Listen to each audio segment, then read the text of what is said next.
Chief Volker is still surprising Samia SULUHU, and among him, together with other ICC officials and other European countries, they have come out again and telling Samia SULUHU that they are going to act swiftly, accountable, and ensure that Samia SULUHU is arrested and taken to court so that he can explain why her administration killed several Tanzanians during election.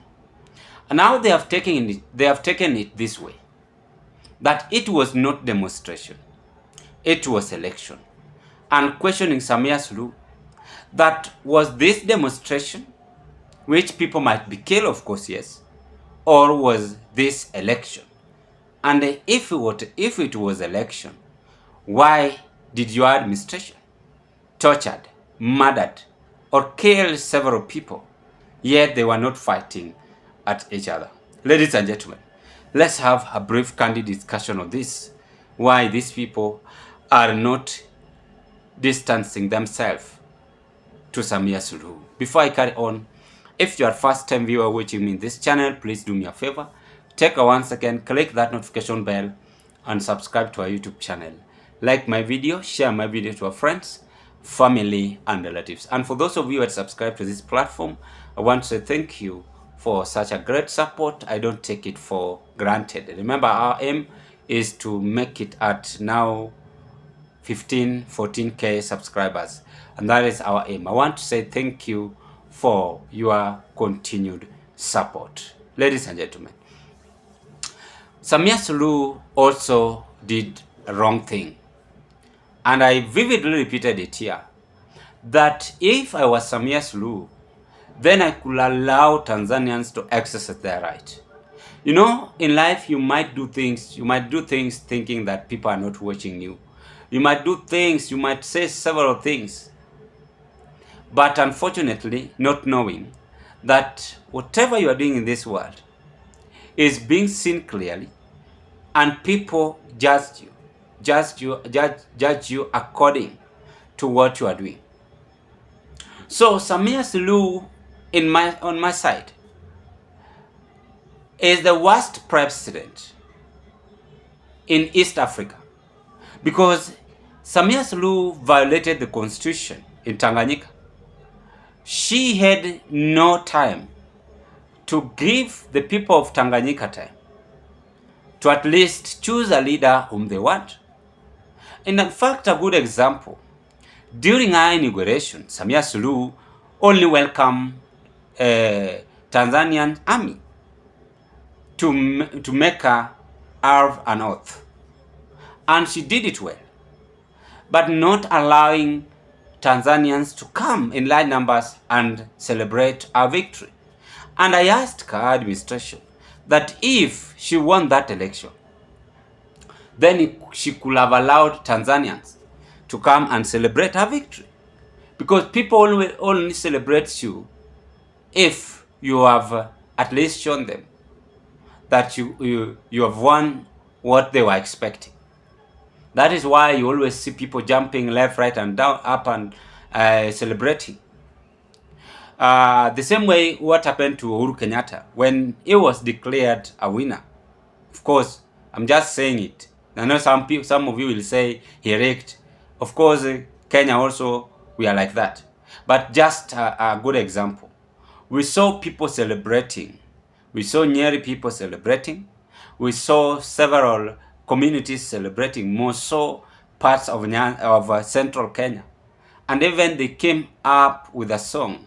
I can recall Uhuru's first time in the office. At Kasarani, I was keenly watching that. Akisema atakubariki, hakuna zuia. That is the song they were singing. But people turned out in large numbers.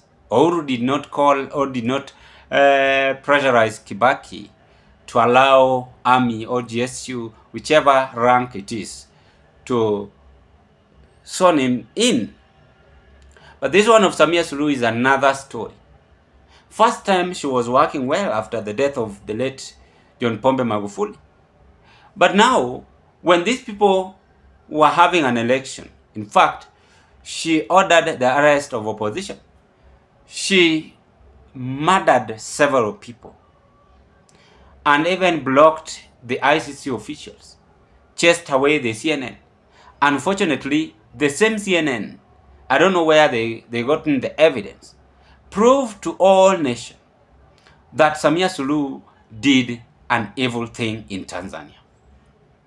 And that is why now this community demand her arrest.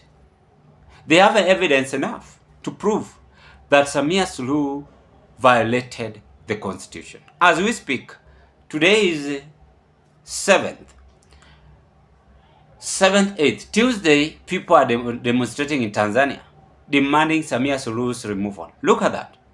So it is all about fighting every now and then. These people are not happy with the Samia Suluhu's administration.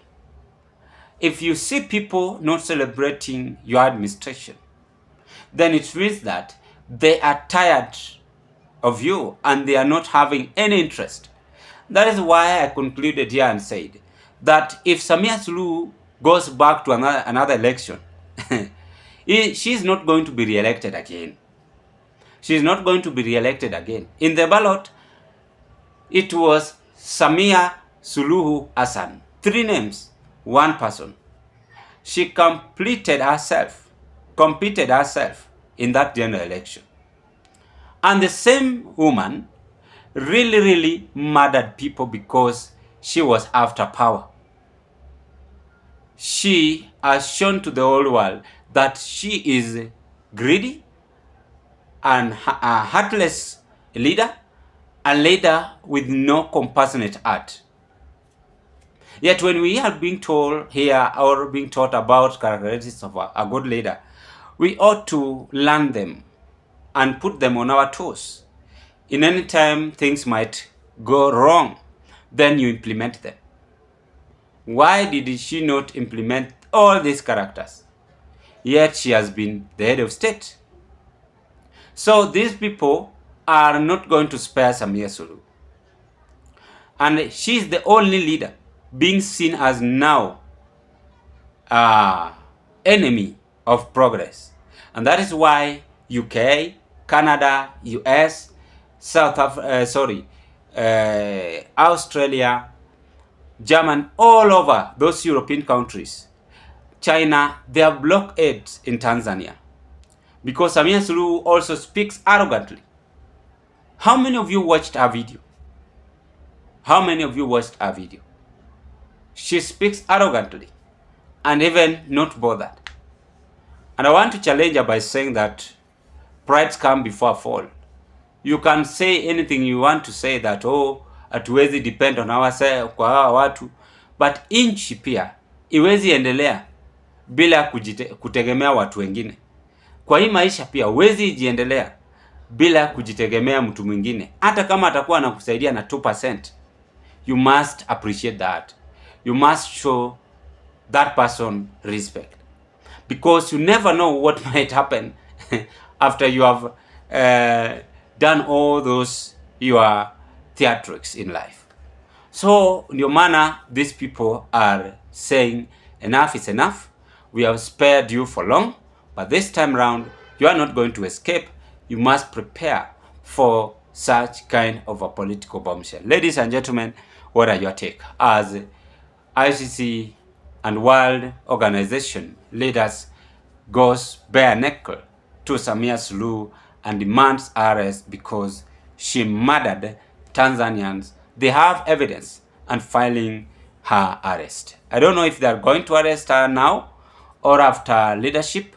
It will take quite a number of time, but what I know, these people have done much and they have proved to Samia Suluhu that she's not going to escape this trap. Bye bye, and I wish you all the best.